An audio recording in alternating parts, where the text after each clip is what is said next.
น้องวันนั้นถึงการปนิพพานแล้วลูกสถานทั้งหลายแสดงรถสตัมมาตีสนะสากระไดยังดับขันธะนิพพานเรียมปานที่ไหน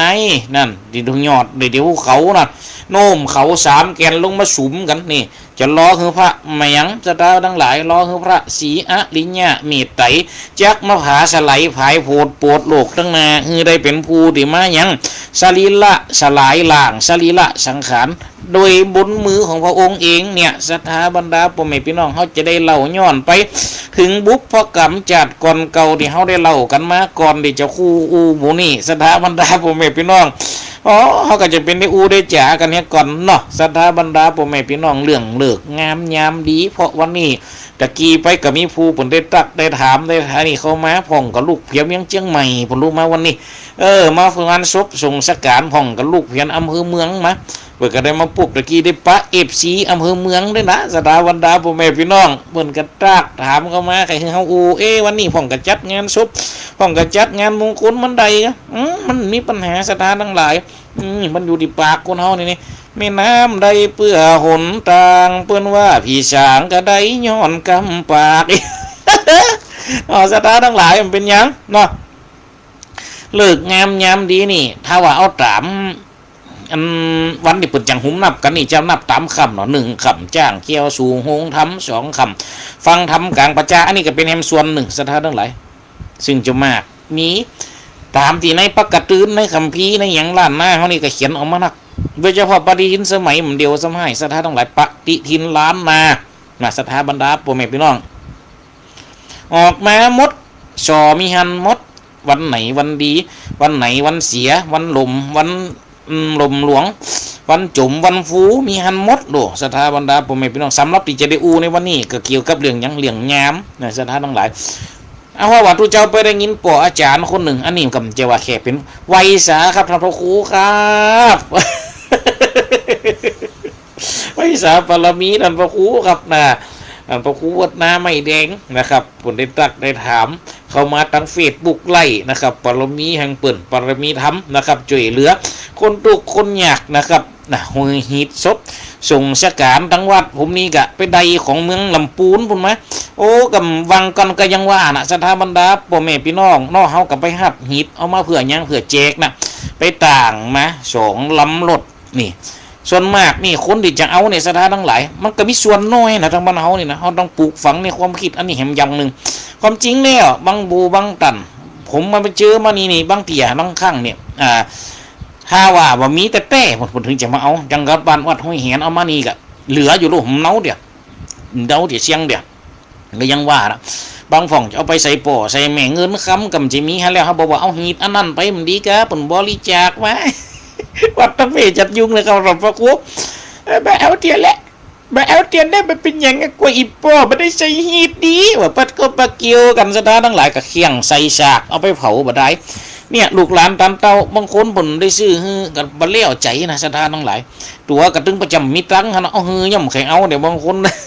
เนี่ยสถาบรรดาพ่อแม่พี่น้องถ้ามาทำหน้าที่มูนี่เขาต้องทำใจหับใดกันเนี่ยอย่างกับท่านพระอาจารย์ท่านหลวงพ่อเนี่ยเปิ่นลังเธอช่วยเหลือมาลูก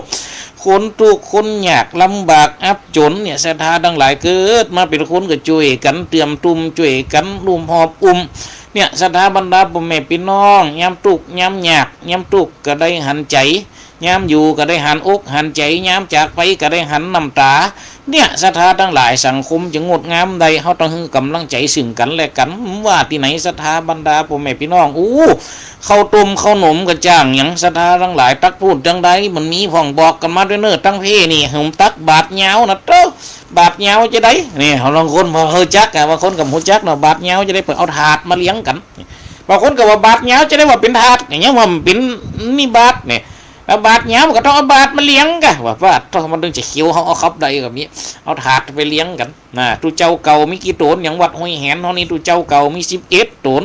แต่เก่าเนาะเหมือนถึงได้เป็นเจ้าอาวาสแล้วก็เป็นพระลูกวัดนี่มี11 ตนปออาจารย์มีกี่คนปออาจารย์มี8นี่เอามาเลี้ยงกันท่านนะตู้เจ้าที่ยังอยู่ปัจจุบันนี่ที่จำว่าสาอยู่ในวัดมีไผเป็นหัววัดนี่มีอยู่ในวัดนี่กี่ตน5 ตนกับ5กันเพิ่มเมื่อมามียังมีกันเตดมาแหม1กัน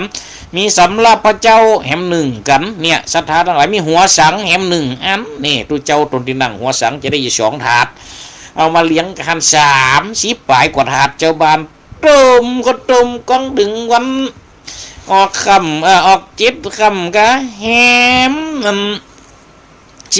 ค่ำก็แหม13 ค่ำก็ตกตองเอาเกี้ยวมาติดปลายไม่เศร้าตกปึ๊กตองยั่วลงมาป้าเจ้าบอกหลานไม่กินได้เข้าใจเลี้ยวๆมาเอาตองไปตากก็ไม่เลืองเด้ออ๋อเอาไปตากอาเลนตากแล้วปุ๊บตองยุ้มก็เป็นใส่ขนมหรือขนมยังขนมจ๊อกนั่นศรัทธาทั้งหลายถ้าใส่เป้านี่ปัดโตเสมหมอนะโตเฮานี่ก็ทะย้อนขนมจ๊อกนะมันตุยไก่ออกอึ่งปึ๋งนี่นะข้าวต้มก็มี1ข้าวต้มกล้วยเนาะมีข้าวต้มบัวมีนี่ห่อมาปุ๊บก็ปุ้นนั่นเนื้อเต็มไหบ่เนาะโอ้ยามมาถึงวัดเต้อเสียงเป็นเกิงเสียงเป็นเกิงคอนว่าจะได้กินอยู่บ้านเนี่ยกี่ห่อกะเอามาส่งวัดเนี่ยเอามาให้ตุเจ้าก่อนจะใส่กับอธิษฐานเราคิดโอ้โหมีเรายิงหงายเราใส่ตั้งนี้เรามีใจความเราจุกใส่อย่างอีเนาะแม่นก็ไม่ยิงใส่หงายบ่ใจใส่ความใส่บาดเงานี่บางทีเขาไปฟอบางพวกก็มีท่าเห็นนะขยอกใส่ขยอกใส่เปิ่นเงินยังมาเปิ่นเนี่ยศรัทธาบรรดาพ่อแม่พี่น้องใส่แล้วมดเอาไปจุกันคันแล้วยังว่าน่ะหลังคาในเป็นหูกินนั่นปุ่นขี้หอปุ่นเอามาหันขนาดใส่ค้นหอนะเขาต้มเนี่ยโต้ถาดบางปีนี่โล่นใส่เพียบกันละมังก็ได้ศรัทธาบรรดาพ่อแม่พี่น้องบางตีก็เป็นเปาะเนาะเปาะก็เป็นเปาะจะได้เปาะก็เป็นสารอย่างขึ้นมาปุ๊บคล้ายๆบุ้งเต็มจีบุ้งเพราะมันยังว่านะสถานลักษณะการหักโกนมันเหมือนกันถ้าเป็นเปาะนี่มันมีตีนถ้าเป็นบุ้งนี่มันมีตีนถ้ากูเปาะนี่ปากกว้างบุ้งนี่ปากจะชอบข้อน้อยนึงนี่สถานทั้งหลายหูมดนะอันใดบุ้งอันใดเปาะอันใดเปาะอันใดบุ้งมาหลำวะอุ่นไว้เลย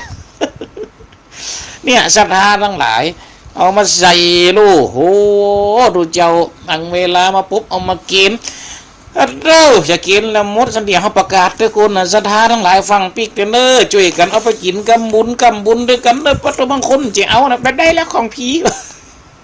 เราจะไปเป็นของผีในการทุเจ้าไปคนห้าบในสุขหันอยู่เนี่ยคนเป็นได้กินคนตายก็ได้บุญนะช่วยกันกำบุญกันเตอะเนี่ยศรัทธาทั้งหลายเขาต้องมาอูจัดเจ๋งจี้เจ๋งท่าแหลงไข่อย่างอิ่มกำ1 follow เนี่ยเลี้ยงฮีทก็แล้วก็ตึงเป็นตีหน้าคือกำลังอกกำลังใจคนมาทำงานสวนนี่เป็นตีหน้าคือกำลังอกกำลังใจอย่างก่อนนะศรัทธาบรรดาพ่อแม่พี่น้องบ่ว่าไฟเนาะคนใหญ่คนน้อยเป็นไฟดีไหนตั้งได้กระตามทำงานเพื่อสังคมนี่นะครับวันนี้ก็ได้มาอูมาจ๋ามาปะมาปุบกันปัดเด้อแล้วไปได้จะได้เข้าเลี้ยงมือจันวันดีเวลายามวันเดี๋ยวก่อนกับบุญจะลืมเด้อมันจะเข้าตัวฟังว่าศรัทธาบรรดาพ่อแม่พี่น้องเนาะเนี่ยศรัทธาทั้งหลายเขาก็จะได้อูกันเลี้ยงมือจะเลี้ยงเวลายามเพราะตุเจ้าไปได้ยินปวดแหนคนหนึ่งเป็นปวดน้อยเป็นสลาด้วยเปิดว่าวันยามเนี่ยวันดีเนี่ยเต่ายามดีนี่เปิดว่าศรัทธาทั้งหลายยามเนี่ยมันถึงเลยมียามอย่างยามชนะวันของมันเผื่อเอามาอย่างเผื่อวันใดดีว่าเขามันจวนเต็มที่ไปตัดวันผัดสตากะนี่ไปตัดวันเสียกะเนี่ยวันผัดสตาเด็ดบางตีถือนะสถานต่างหลายบางตีบางหมู่บ้านนี่ถือวันผัดสตาอยู่วันเสียของเดือนนาเป็นวันผัดสตาของเดือนนี้อีกครับผมว่าก็ตามตำแหนี่มีวันเดียวนะติมไปเป็นวันผัดสตาคือไผซักวันเนี่ยก็คือวันอย่างวันพฤหัสบดีก็หรือว่าวันพัดเขาเนี่ยมันใจวันผัดสตาของเดือนใหญ่สักอย่างละสถานต่างหลายเกียงหาเก่าเสียติดกับจันนี่60เสียการวันเดียว37 11เสียเสากับพัด48 12เสียสุกกับปุดเดือนนี้เดือน7เกียงหาเก่าเสียติดกับจัน3 71เสียเสากับพัดวันเสียยืนพื้นอยู่ละวันเสากับวันพัดทานนับวันพัดสตามาใส่แฮมกำ1วันเสียของเดือนนาพัดสตาของเดือนนี้เดือนนาเป็นเดือนยัง8 48 42 10 48 12เสียสุก3 71เสียเสากับพัด48 12เสียสุกกับปุดดูขว้างไปเลยทำ4วันล่ะ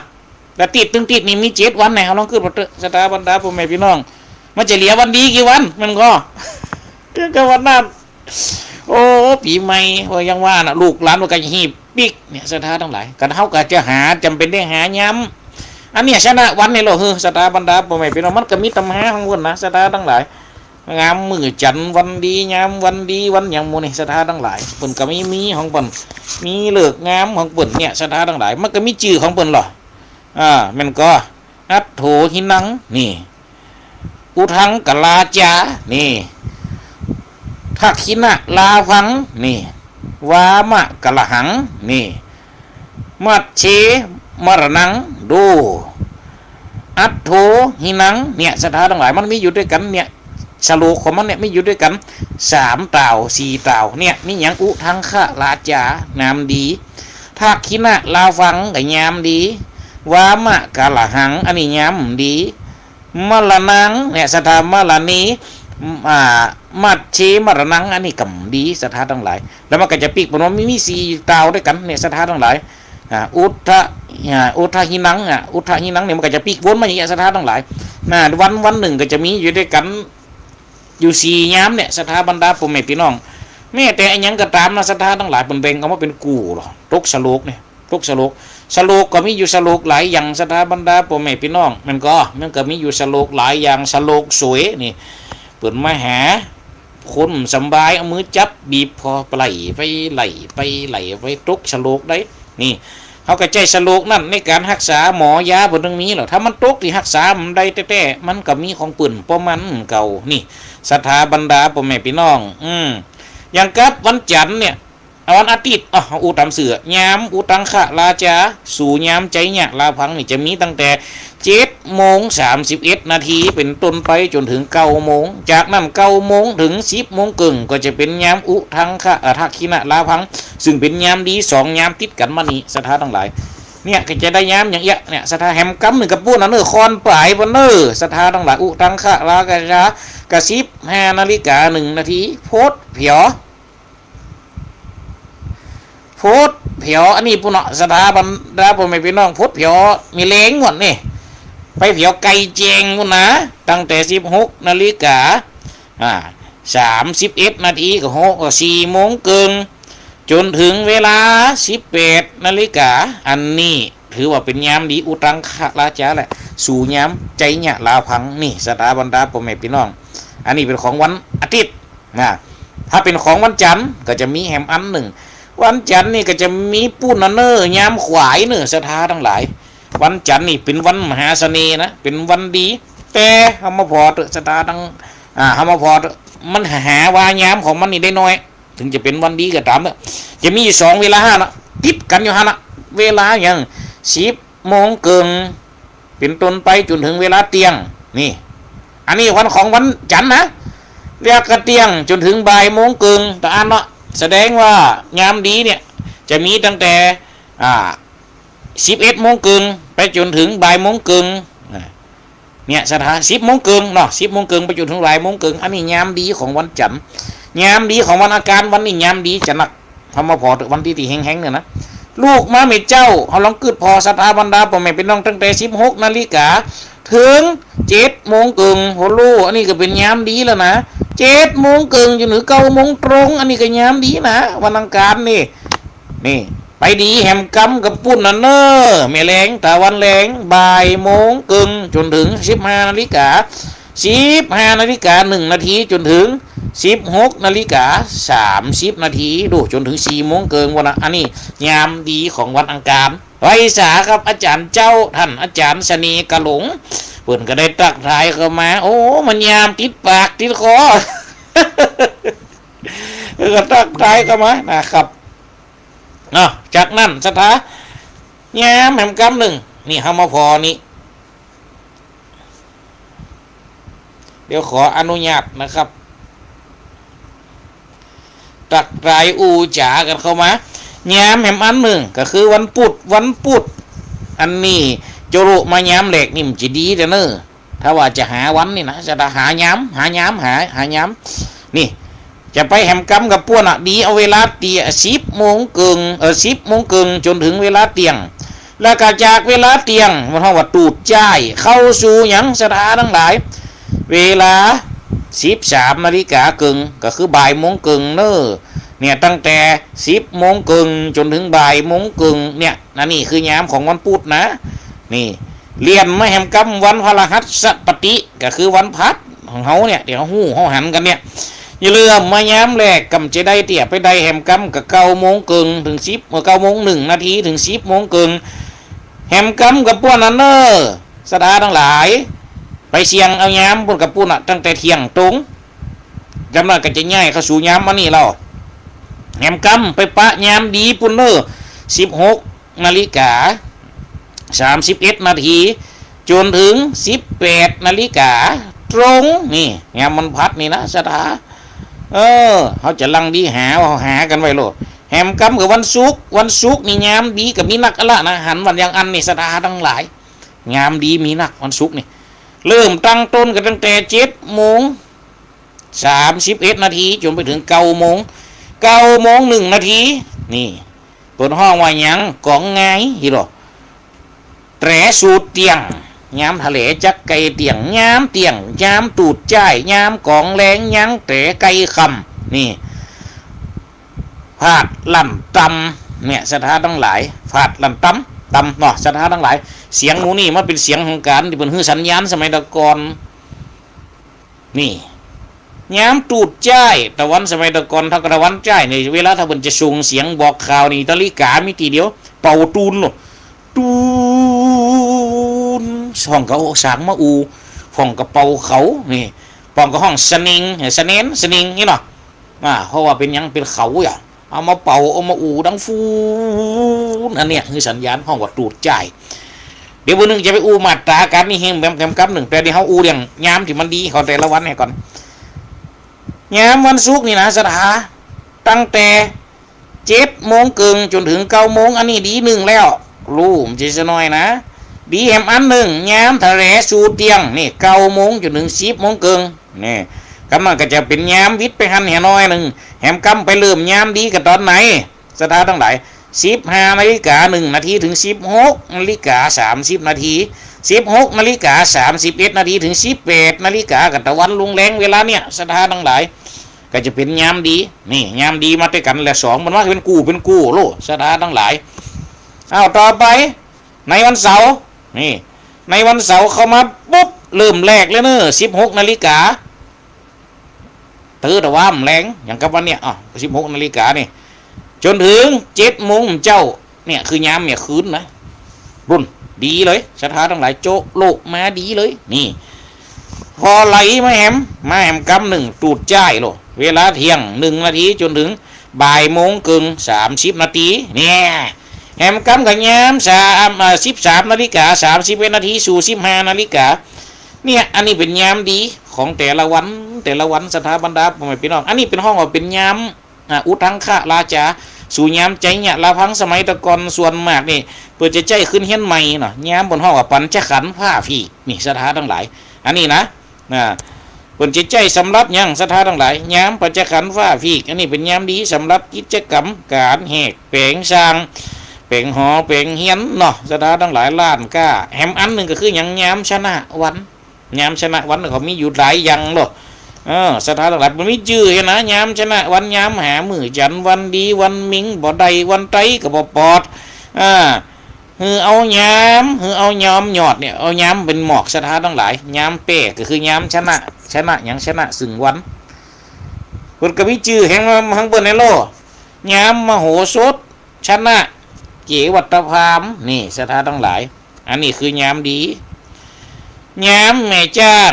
เป้ป่อจ้างอันนี้ดีนี่ยามดีข้างบนก็คือไปดีตายตัวหักกันแล้วยามเป้ลาดยามจ้างเป้ลาดจะสีอันนี้ก็ยามดียามแม่จ้างเป้ป่อจ้างอันนี้สถาบันดาพ่อแม่พี่น้องมันมีอยู่หลายอย่างหรอกยามพระเจ้าเป้ชนะมารยามนกใส่เป้จ้างสารยามนางสมุขีได้เป็นเมียจีวัตพามอันนี้ยามดียามพญาอินได้นางสุจดาอันนี้ก็เป็นยามดีแล้วเราเป็นหวานซ้ำเลยนะดีแล้วหรอพญากุศลาบได้นางปภวดีเป็นเมียอันนี้เป็นยามดีเอาลองมาพอนะ วันใดจะได้ตรงกับย้ำหยังสถานทั้งหลายย้ำชนะวันนี่จะไปคอนไปตรงวันใดวันจันทร์นี่มีย้ำดีอยู่2 วันคือเวลย้ำมีวันจันทร์มีย้ำดีอยู่2 ย้ำคือย้ำ9:01 นาทีเป็นจนถึง10:00 อันนี้ทะเลสูเตียงย้ำแหมกำกับไปกองแรงหมดนะสถานทั้งหลายตะวันลงแรงลับเหลี่ยมเขาอยู่ขันทอนอันนี้ก็ตั้งแต่เวลา13:00 ไปจนถึง15:00นี่อันนี้คือย้ำของวันอาทิตย์นะต่อไปคือย้ำของวันจันทร์เอามาฟังพอสถานทั้งหลายมันเหมือนกันก็เหมือนว่าโธ่เขาพอแหวงับแล้วแต่วันย่ำตันตกกันเดียวไก่อ่อนอะละสถาบรรดาพ่อแม่พี่น้องแซมวัดห้วยแหนนี่ไปหิวไก่เฮะตะกี้พ่องกะดิไปงานทั้งบันกิวสูงชะการป่อแกวัดบันกิวดอนใช้ของอาจารย์สนีกาหลงพอโทรมาแล้วนะแล้วแกโลปาโตกำลังลากซบเข้าไปหิวถึงหน้าไปหิวเนี่ยกำลังเลี้ยวโก้งนี่เองกะว้ายเขาพูดมาเลี้ยวแล้วไอ้โลปาทุกก็ยังสูมาเลี้ยวโวยอย่างข้ากำลังถึงปากกลางไปหิวเนี่ยกะเนี่ยสถาบรรดาพ่อแม่พี่น้องโตไปหิวไก่วันห้วยแหนนี่นะสถาทั้งหลายอ้าวต่อไปวันจันทร์ยามกองไงเวลา7:00 ไปจนถึง9:00นี่วันจันทร์นี่ยามดี3 วัน 3 เวลากันนะ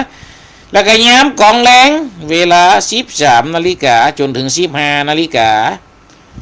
แล้วก็ยามฝาดลั่นตำนี่เวลา16:00ก็คือ4:00ไปจนถึง18:00นี่สถาบรรดาพ่อแม่พี่น้องวันกามอันนี้ตูดจ้ายเที่ยง1 นาทีจนถึง13:00วันพุธยามทะเลสู่เตียง9:01 นาทีจนถึง10:00วันพฤหัสบดียามแตรสู่เตียงเนี่ย9:01 นาทีไปจนถึง10:00วันศุกร์ยามเตียงตั้งแต่10:00ไปจนถึงเวลาเตียงวันเสาร์ยามตูดจ้ายสถาบรรดาพ่อแม่พี่น้องยามตูดจ้ายตะวันใหญ่สิงขอนโลโอ้กระไดเวลาเที่ยงไปจนถึง13:00นี่มันเท่ากันนะมันเหมือนกันนะเอามาฟังกันเถอะแล้วยามในบรรดานี่ยำห้อนฟ้องมาหาเขาปาดโธ่มันก็ห้อนมดกูเวลาไก่เฮ้ยกูย้มมันก็แยะมึงใครห้อนมึงก็แยะไม่คืนทำวิธีจะเอาห้ามห้อนว่าป้าโต๊ะทำไก่ห้อนมีวิธีเดียวฝนตกอย่างกันขนาดบางวันฝนตกยันเสียก็ยังห้อนอยู่นอกมันก็เนี่ยหน้าของมันแล้วมันถึงหนีมันป้นถ้าว่าจะหนีห้อนหนีอากาศหนีฟ้าหนีฝนนี่นะมันหนีมันป้นสถาบรรดาพ่อแม่พี่น้องจะแย้มได้ก็ตามเด้อนะเพราะฉะนั้นไปตามยุคไปตามสมัยอันนี้ทุเจ้าเอามาเล่าเป็นเกตความหู้ที่มันฝังอยู่กับความเชื่อการเป็นไปเนี่ยสถานทั้งหลายของคนเมืองบ้านเฮาของคนบ้านเมืองบ้านเฮาพื้นถิ่นที่เฮายังใจสิ่งเหล่านี้อยู่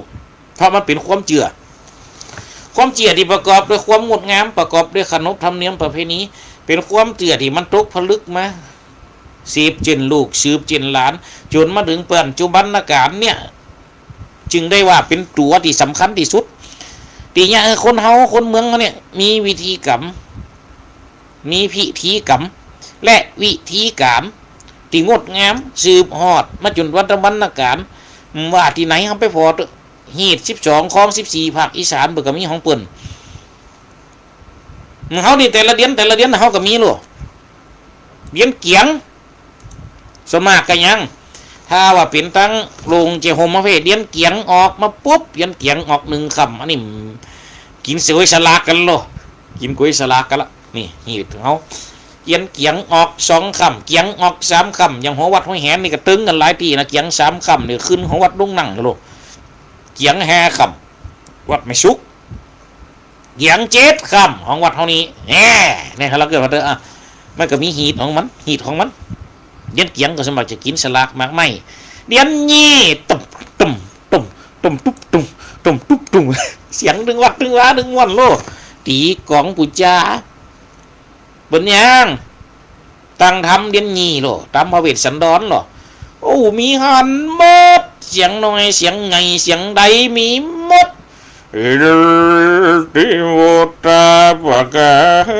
ลินังก็มีด้วยประการดังกล่าวมานี้แล้วนิติตังขี้เหงาดึงเพิ่งล่าก็นิติตังจะไปฟังตีกองตีละครั้งเดี๋ยวเนยหรือว่าเพิ่งเมื่อแม่นก็เดือนนี้ก็แฮมเปิลพวกมันนี่เดือนสามนี่เดือนสามถ้าเป็นตังหุยแหนตังบ้านตำบลแม่สุกนี่ร่องลงบางตีนี่อันดังไฟฟ้าเจ้าเลยโล3 ออก 8 คำหวดกันแล้วเอาไม่จีเขาหลามนั่นตันเขาไม่นั่นอีตังโวปูจานาปิชาอาปิชาชาตาลนา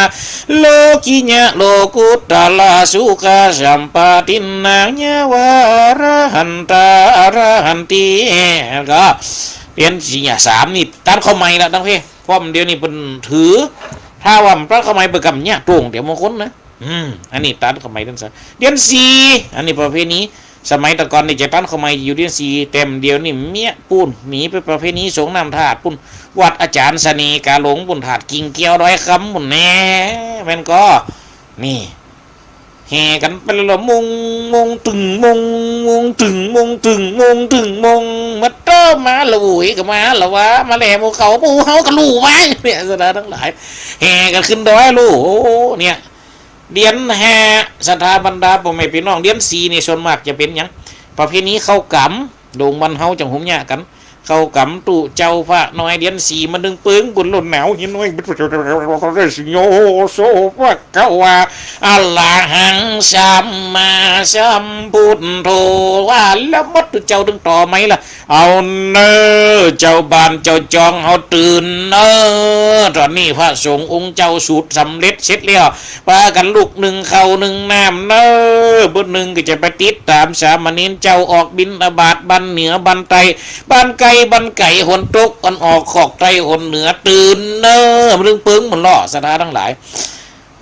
ก่อนถึงวันเดียนปิงกันไปป่วนประเพณีสงน้ำธาตุระวนไปซุกติตู้ว่าเลยนะเดียนแห่นี่สถาทั้งหลายอันนี้ก็เริ่มประเพณีสงน้ำธาตุมาแล้วเลียนแห่ออก8 คำกระทางธาตุยังพุทธบาทหังแห้งวัดเมซุกหลวงของตำบลเท่านี้นะ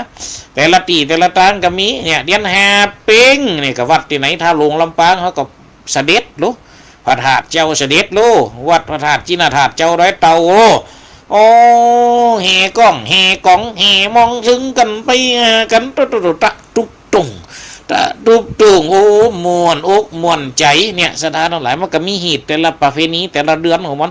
เนี่ยสถาบรรดาพ่อแม่พี่น้องถ้าว่าไปตั้งตรงตั้งนั้นโอ้รถไถปั่นกันแล้วโลมันออกแรงเนาะสถานทั้งหลายมันออกแรงอย่าเอายังห้องผลไม้บางสิ่งบางอย่างก็จะเริ่มออกกันนะกำนันนะแมงจัวแมงยังก็ห้องเช่าเสี่ยวนะก็นั่นนะเนี่ยเดี๋ยวนะฮะเนาะแมงก็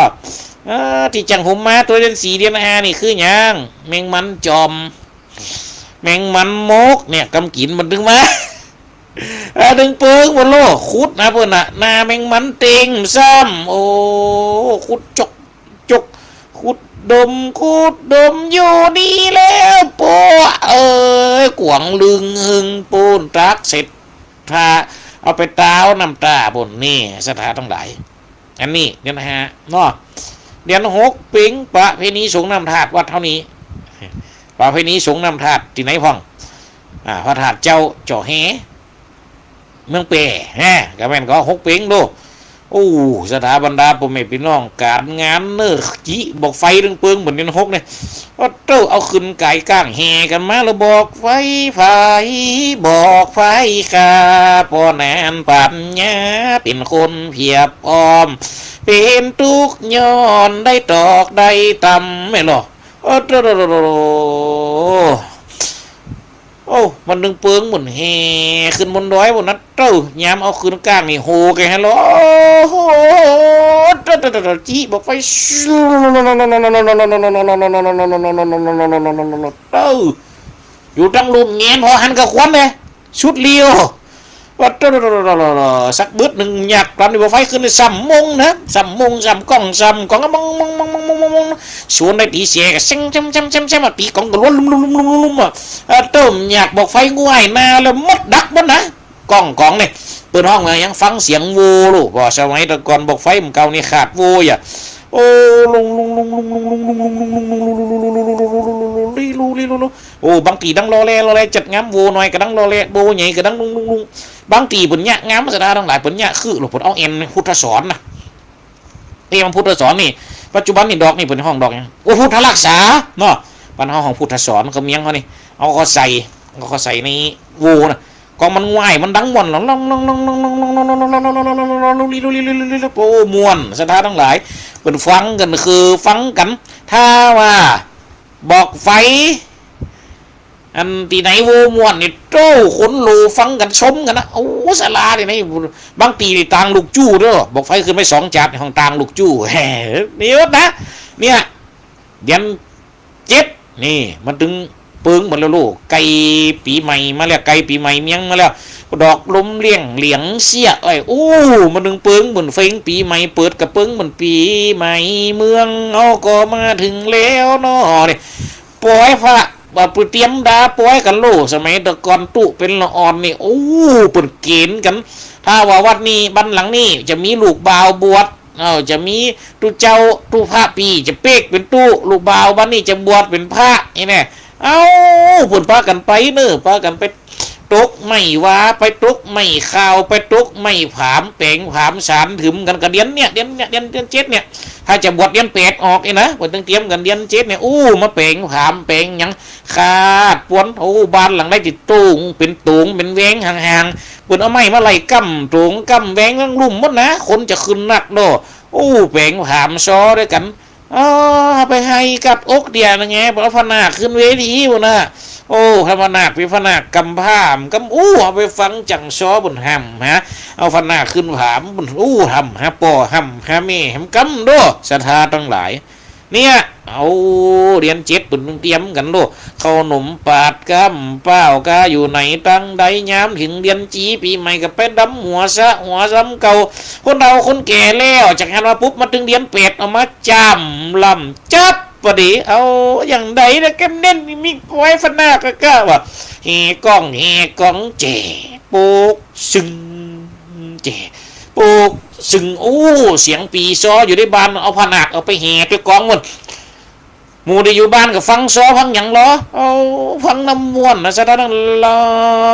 นนะโมตัสสะภะคะวะโตอะระหะโตสัมมาสัมพุทธัสสะพุทธานุสตินึกว่าไปซ้อมันดึงมวนเอาอยู่บ้านฟังเสียงกล้องเอาผนักไปเฮกับพวกมันเสียงซ้อดังบานป่วยกับพวกมันนี่สตาตั้งหลายเดือนเป็ดออกมาแล้วลูกเดือนเก่ามันเข้า3 เดือนปึ้งปุดเดือนเก่าเดือน10นี่ลูกโต่งลุงนาลูกเสียงล่อยุคเก่ามีรถกำเตี่ยยุคดูเจ้าวัดห้วยแหนอัตมาภาพยุคนั้นรถจะมีนักอย่างเดียวส่วนมากไปโต่งยังใส่ล่อล่อเสียงล่อตีนล่อมันย่ำหินน่ะยุคตู้นี่มีสไตล์แล้วนะถนนนี่เทสไตล์ต่ำน้ำเหมียงน้ำตาไปแล้วนะกระดาทั้งหลายแต่สะพานยังเป็นขัวไม่อยู่ขัวข้ามน้ำยังเป็นขัวแต่ไล่ครับเอาขัวเอาเทสไตล์ไปตึกหัวขัวนะตาไปหันก็เป็นขัวแต่ล่อมันไตขวดเต้นี่มันจะได้ล้เอาลงน้ำปุ่นเอาลงไม่สวยปุ่นคืนมันดังงาดเงียดปุ่นข้ามไปแม่สลอยปุ่นลุงหวยไปบดึงปึงปุ่นลุงไปลุงได้ห่อมนะห่อมตั้งล่อนะนี่ปุ่นมีคันไดควายกันลูกปุ่นเอาไม้เขาไปแบ่งเป็นซี่เอามันลักเขาตอกเห็นนะคือควายขึ้นง่ายๆลากล่อขึ้นง่ายๆนี่สถานตั้งหลายเจสน้อยนะชีวิตคนเก่าเบรกไถเบรกยังแต่ว่ารถไถนี่มีละยุคตู้นี่มีรถไถละ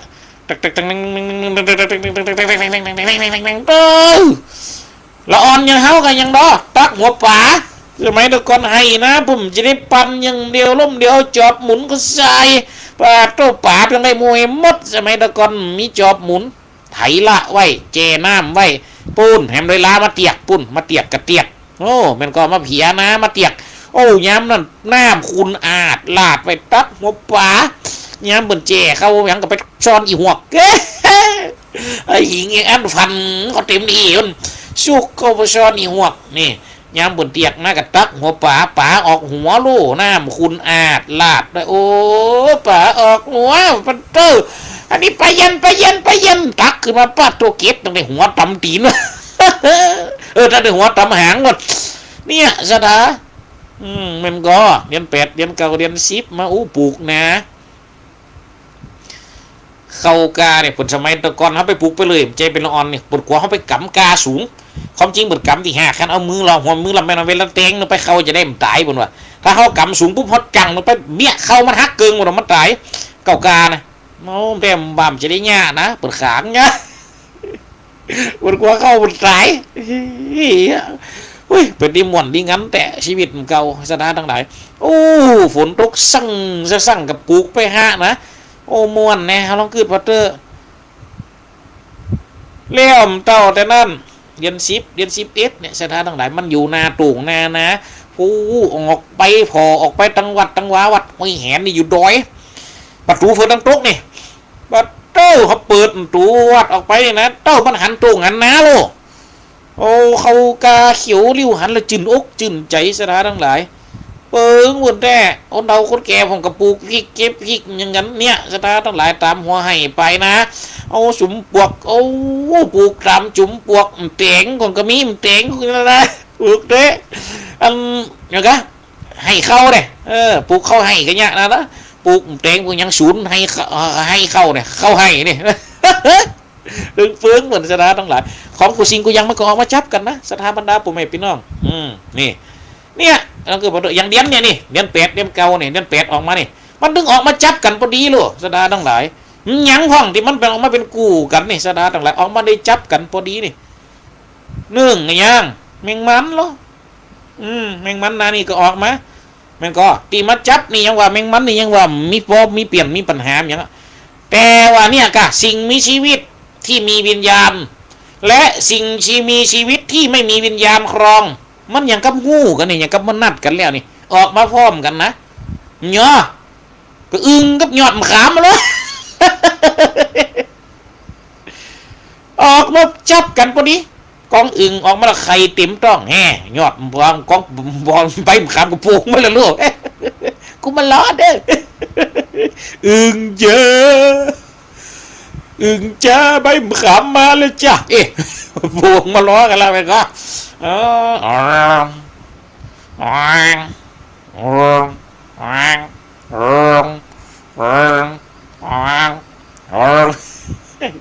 วางเองกันตัวมึงเฮ้ยใบมะขามปลูกมาหันล้อมึงหันแล้วอยากกันเนี่ยสถานทั้งหลายมันคู่กันนะจับกันนะมันก็นี่เดือน8เดือน9เดือน10เดือน12ไม่เหมาะประเพณีเหมาะ12เป็งเบ็ดตะพีข้าวต้มข้าวหนมมันปึ้งเหมือนเข้าภาษาเดือน10นี่ข้าวต้มขนมกับมาเดือน10ว่างมันเหี่ยวเดือน10เดือน11นะพลังวัดตังวานะกระเตดทำเตดน้ำศีลในเตดสีเตี่ยศีลในเตด2ผูกเดือนในเตด4ศีลเนี่ยสีเตี่ยออก8 ค่ำเดือนเป็งแฮม8 ค่ำเดือนดับนี่สถานทั้งหลายนี่มันเป็นหีดห้อยของเขาหรอกโอ้ทำเหลืองหยังเตดปีนี้บางคนต้องมาถามบ่อเฮก่อนนะแต่ปีนี้เอาท่านยังมาเตดเนี่ยเอาเป็นยะเป็นอย่างปนจะติดตามหรอเดือน12กันยังเนี่ยเขากะเป็นตะพีเขาเนี่ยกระถาเลี้ยวแล้วนี่ปุ๊บก็ดีกับปูปีกไปเรียนเกียงอย่างเก่าเขาสลักว่าแน่มันยังว่าละมันมีหอมมีห้อยของปืนโลกมันเป็นหีดของเขาหลงเป็นความเจือเป็นอริยะก็เขาจะว่าไปอะไรกับเป็นอริยธรรมะนี่ก็อริยธรรมดิมันพัฒนาไปในด้านงดงามอันไหนติ่งนั้นมันดีมันงามมันก็ช่วยกันสืบกันซ้อนไว้อันไหนที่พอเตอที่มันดีมันงามนะเขามันก็จะอยู่กูกับสังคมไปเยอะอย่างกับปีใหม่เขาเนี่ยรู้โอ้มันม่วนอย่านี่สมัยตะก่อนถ้าถึงเดือนจีปีใหม่สังกะติเขานี่ว่ากันไปดำหัวคนเราคนแก่อีป่ออีแม่ที่เพิ่นเลี้ยงเข้ามาครูตีอบรมวิชาคือไปสุ่มมาไว้สาความดีเจริญพรพอสมควรเจริญพรพอสมควรครับฟังอยู่นะฟังอยู่แล้วได้ยินชัดก่อนทั้งปูนโอ้ คือ94ครับดูตลอดครับ จัดเตอ ตอนอาจารย์ผมขอถามว่าอันกบบนห้องอย่างไร ฮะ กบบนห้องอย่างไร ปาดโทษพอสมควรมาถามหากบห้องกันแล้ว กบกับเขียดออก กบกับอบนะกะ ฮะ กบกับอบนะกะ เราเขียดเหรอ แอบ คือกำลังใจให้เร็วคือแมวไอ้โทษแดนเลย สาธุ ไปสาครับ สาธุอันนี้พอสมควรก็โทรมาถามกบห้องจะได้เขียดห้องจะได้ อันนี้คนผมได้ฟังกันมาประจำเนาะสตาญาติโยมพุทธบริษัททั้งหลายต่อไปนะครับเอาก็จะได้อู้ถึงเรื่องเอากับไกลจะได้จบเนี่ยสถาบรรดาพ่อแม่พี่น้องเขาจะได้จบเขาจะได้ปิดนะซึ่งประวัติของไผ่พระมหากัสสปะเถระเจ้านี่ยังเบิ่นถึงจังไปล้อพระศรีอริยะเมตไตรมาสลายล่างของเปิ่นณฝ่ามือคือการปรุงศพบนองค์มือนะเพราะว่าไม่บุกพระกรรมเก่าที่มันก้องมันนองมันน่าวเอาถึง3 คนนี่ด้วยกันไว้เปิ่นเป็นพระอรหันตะอสีติในสมัยพระพุทธเจ้าโคตมะมรณะกรรมเจียนจากเข้าสู่นปามเด็ดลากยังได้ปรุงได้เผาล้อหือไผ่ล้อหือแดพระศรีอริยะเมตไตรเอามาปรุงผาสไลผายโพดปุ้นย้ำมีพระอริยะเมตไตรมาผาสไลผายโพดจริงจะได้มาปรุงสรีระสังขารของมหากัสสปะเถระเจ้าเล่าถึงความเก่าย้อนหลังไปข้างเมื่อพระพุทธเจ้าโคตมะของเขานี่ไปเกิดเป็นพระเจ้าตนหนึ่งก็คือเป็นเจ้าฟ้ามหากษัตริย์ชื่อว่าสัตตุตาปณะนี่และคณะนั่นก็ยังมีมหากัสสปะเนี่ยเป็นได้ไปเกิดเป็นยังเกิดเป็นจ้างล่ะสถาบรรดาพ่อแม่พี่น้องและคณะนั่นที่พระมหากัสสปะไปเกิดเป็นจ้างพระศรีอริยะเป็นใจเกิดเป็นนายหัตถาจารย์นี่นายหัตถาจารย์เนี่ยสถาทั้งหลายเป็นคนที่เลี้ยงจ้างสั่งสอนจ้างได้เก่งขนาดนักบานนั่นเมียงนั่นไปตึ้งเต้าลองขึ้นปอเตอร์อ้าวตีลังกาเอาหัวจำเอายกก้นครึ่งสอนขึ้นรถ10 ล้อสอนลงรถ6 ล้อสอนลากไม่พระโตสอน9ไม่ยังได้มดเก่งกระนักจนมีวันหนึ่งถึงวันงานพระมหากษัตริย์เนี่ยชื่อว่าสัตตุตาปณะเนี่ยไปห่วมงานหรอกก็มีจ้างตอนนั้นเก่งขนาดนักกันว่าจะเอามาโชว์มาทำวิธีกรรมปรากฏว่าจ้างตอนนั้นที่มาเกิดที่พระมหากัสสปะตอนนั้นทำลงจาดอยู่นะเกิดเป็นจ้างไปสาบกินจ้างตัวแม่ได้กลิ่นอะไรนี่เป็นกลิ่นที่หอมยวนยีเหลือเกินเฮ้ยยังได้กันนะสตาทั้งหลายเอ็นโลนไปด้วยจ้างตัวแม่นี่นายหัตถาจารย์ก็เลยไปห้องไปเรียกเหียดเอามาจ้างกันความเคารพในหัตถาจารย์นายหัตถาจารย์ใจเวทมนต์เสกนี่จ้างตอนนั้นกำทานไฟเยื้อไว้จ้างตอนนั้นก็กำทานไฟยวงนะเขาติวทานไฟเยื้อไว้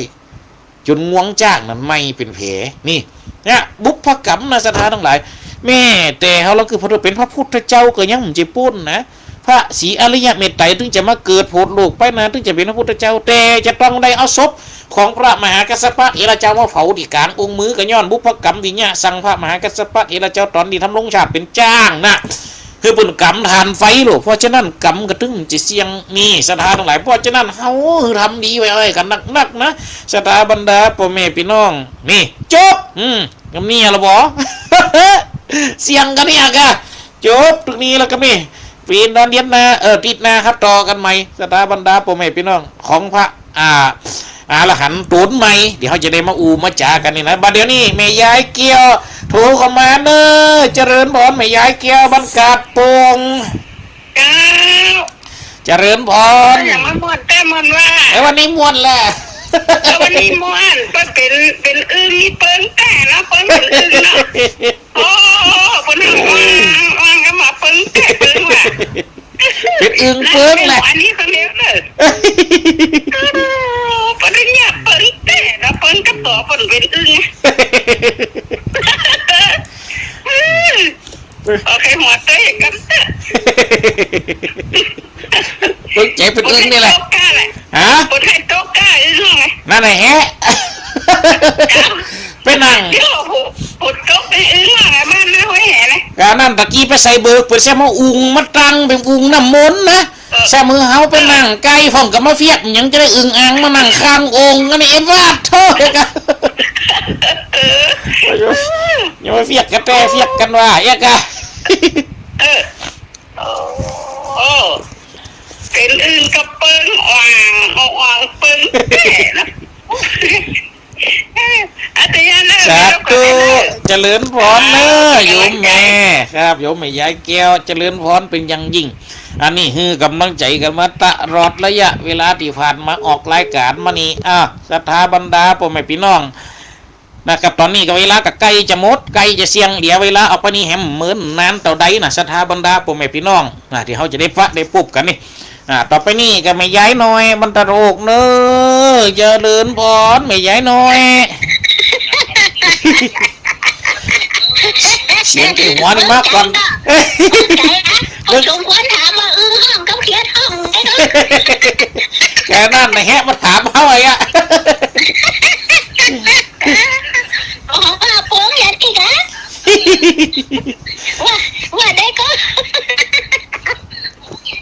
นั่นมันจะแฮะ อ